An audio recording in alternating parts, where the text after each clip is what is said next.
લાયા લાયા અમારા જંતીભાઈ એરંડાની ખેતીમાં નવું ખાતર લાયા। તો નમસ્કાર મારા વાલા ખેડૂત મિત્રો, તો આજના અમારા નવા વિડીયોમાં સ્વાગત છે ને આજે આપણે વાત કરીશું એરંડાની ખેતી વિશે। તો એરંડાની ખેતીમાં આપણે જંતીભાઈ કયું નવું ખાતર લાયા છે અને એરંડાની અંદર સૌથી વધારે ફાયદો ખેડૂતોને થતો હોય કે ના થતો હોય એ વિશે આજે વાત કરીશું। અને આ ખાતર કેવું છે અને ખેડૂતો માટે કેટલું સારું છે ને સક્સેસ છે એ વિશે જાણીશું।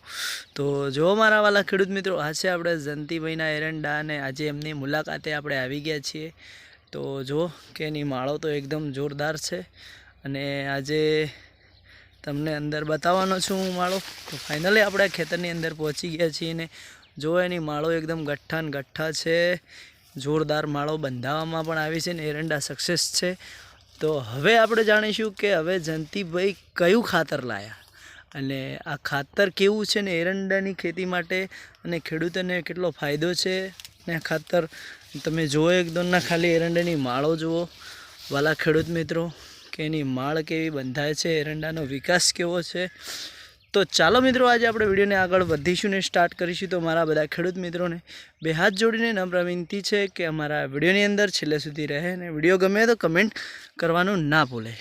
તો જો કે હવે આપણે આ ખેતરની અંદર સૌથી પહેલાં વાત કરીશું તો કે 7.5 વીઘા એરંડાનું વાવેતર કરેલું છે અને દોતીવાળા 11 નંબર એરંડા છે તમને જોવા મળી રહ્યા છે મિત્રો।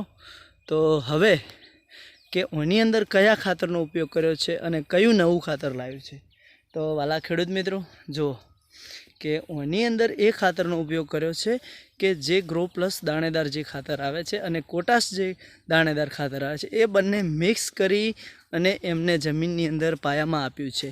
અને ઓને પછી જ્યારે આપણે સાણિયું જે ખાતર આવે છે એ જે આપણે તબેલાની અંદર હોય છે ને એ જે સોણિયું ખાતર એ રહ્યું આપણે જે કે જ્યારે એરંડાની અંદર આવી થડની અંદર જુઓ કે આવી પાળી ચડાવવામાં આવી ત્યારે છોડે છોડે થોડું થોડું ખાતર તગારામાં લઈને ખાલી કરી દેવામાં આવ્યું છે અને ખાલી કરીને પાળા ચડાયા છે।